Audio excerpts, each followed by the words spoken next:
J'ai toujours écrit d'énormes conneries sur mon CV. J'ai jamais été réellement honnête face à un recruteur. Et toi, il faut que tu fasses la même chose. Tu veux trouver un job qui te paye bien, un job qui te plaît. Je vais te prouver dans cette vidéo que mentir sur ton CV, c'est la meilleure solution pour y parvenir.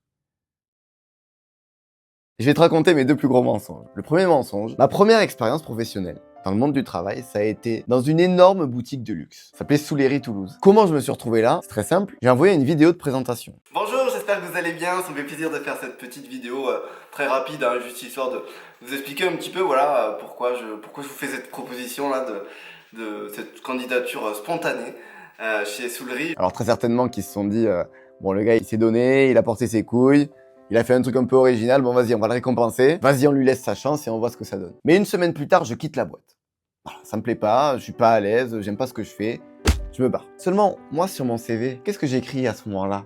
Après cette expérience de même pas 7 jours. J'ai été dans une boutique de luxe, la boutique la plus prestigieuse de Toulouse, voire du Sud-Ouest. J'écris à partir de ce moment-là, sur tous mes CV jusqu'à aujourd'hui, j'écris en gros, en premier plan, expérience professionnelle de points, Soulery Toulouse. Et évidemment, je prends bien soin de ne pas écrire la durée du contrat. J'écris juste ce que j'ai fait, voilà, ce que j'y ai fait, les compétences que j'ai acquises. C'est tout. Et ça a marché du tonnerre, évidemment. Parce que sur Toulouse, tout le monde connaît Soulery Toulouse. Tout le monde se dit, waouh, mais c'est fou. Enfin, c'est un argument d'autorité que j'avais dans ma poche. Phénoménal. Tu peux même pas imaginer le nombre de portes que ça m'a ouvert. Et mon deuxième plus gros mensonge, c'est que j'ai été responsable de boutique chez Marcel Travel Poster à Toulouse. Et j'ai écrit sur tous mes CV que pendant cette expérience-là, tous les chiffres étaient au vert. Quand je suis arrivé dans la boîte, jusqu'à ce que je suis parti, tous les mois, on faisait plus de chiffre d'affaires. Seulement, pourquoi on faisait plus de chiffre d'affaires? On faisait plus de chiffre d'affaires parce que j'étais un excellent responsable de boutique? Ou alors, on faisait un excellent chiffre d'affaires parce que Marcel Travel Poster était juste, à ce moment-là, la marque de cadre la plus hype du moment. Je pense que la deuxième option est plus crédible quand même.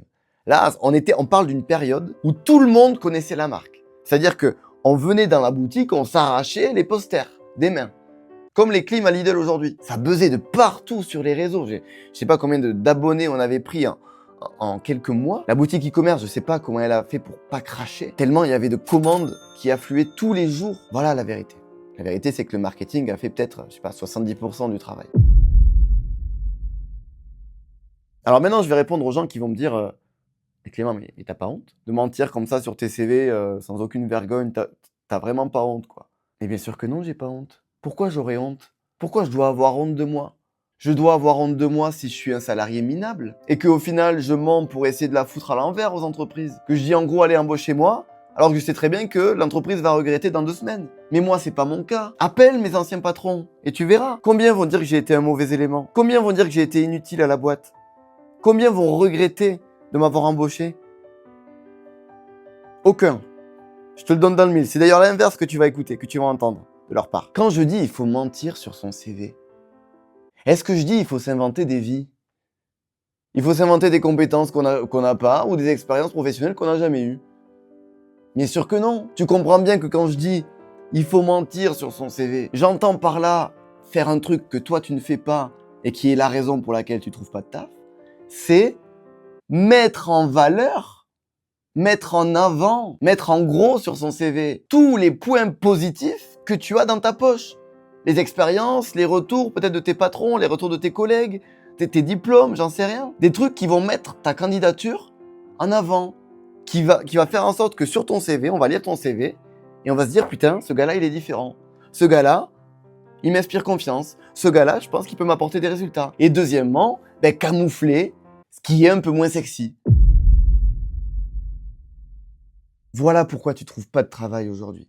T'as pas compris que être un bon candidat, ce que tu es très certainement, et convaincre des recruteurs que tu es un bon candidat, ça n'a rien à voir. T'as beau être le gars le plus séduisant de la planète, si t'arrives en date, crois-moi, si t'arrives en date devant une meuf et que tu lui racontes toute ta vie, tes expériences, tes qualités, tes défauts, laisse tomber, c'est la dernière fois que tu la vois. Même si t'es le gars, le meilleur gars de la planète. Convaincre une personne que tu es la bonne personne, c'est pas lui dire 100% la vérité. Je parle pas, encore une fois, de s'inventer une vie, je parle juste de mettre en avant certaines choses et de camoufler d'autres choses. Oui, j'ai bossé qu'une semaine chez Souleri.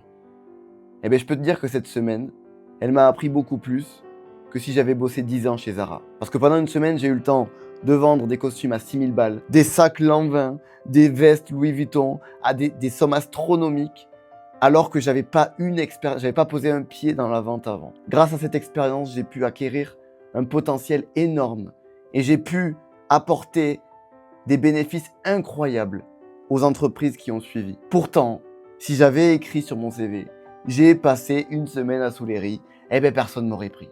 Et j'aurais pas pu justement venir en aide aux entreprises ensuite dans lesquelles j'ai été embauché. Pareil chez Marcel Travel Poster, oui la vente était facile en soi, mais est-ce que cette expérience-là de responsable m'a pas permis justement de devenir quelqu'un de beaucoup plus expérimenté? Bien sûr que si. Crois-moi que quand tu gères un flux de clients aussi gigantesque, qu'il faut tous les accueillir avec le sourire, qu'il faut essayer de trouver lequel parmi tous ces clients veulent vraiment acheter, lesquels sont là juste pour la hype, etc. Eh ben tu gagnes en expérience, crois-moi. C'est ça que j'ai mis en avant dans mon CV. Si j'avais dit juste la marque, elle est super connue, elle attire du monde, ben pareil encore une fois, les entreprises qui ont suivi m'auraient pas pris. Te mettre en avant doit être ta priorité dans ta recherche d'emploi. Si tu veux qu'on bosse ensemble là-dessus, on peut. Aujourd'hui, en 2026, je suis une perle rare sur le marché du travail. Je dépose mon CV sur LinkedIn. Je sais que dans la journée, j'ai 10 propositions d'embauche. J'ai plus qu'à choisir l'entreprise que je préfère. Comment j'ai réussi à faire ça? En réussissant à avoir une candidature percutante, qui attire l'attention, une candidature convaincante, qui donne envie aux recruteurs d'en savoir plus sur toi, de te prendre en entretien et ensuite d'aboutir peut-être sur une embauche. Et je te parle pas de bosser à McDo ou quoi que ce soit, je te parle, tu l'as vu dans mes exemples, de vraies entreprises prestigieuses ou de postes haut gradés qui te payent bien. Et ce, évidemment, même si t'as pas une expérience professionnelle énorme. T'as peut-être une expérience professionnelle à ton actif ou même zéro. Ben c'est pas grave, c'est possible aussi. Je t'invite à aller voir dans la description, t'as une fiche récapitulative de mon travail, ce que je fais avec les jeunes aujourd'hui. T'as des témoignages évidemment de personnes qui ont réussi à trouver du travail, qui ont réussi dans leur projet. Si tu veux vraiment prendre en main ta vie professionnelle dans les prochains mois et les prochaines années, prends un appel avec moi.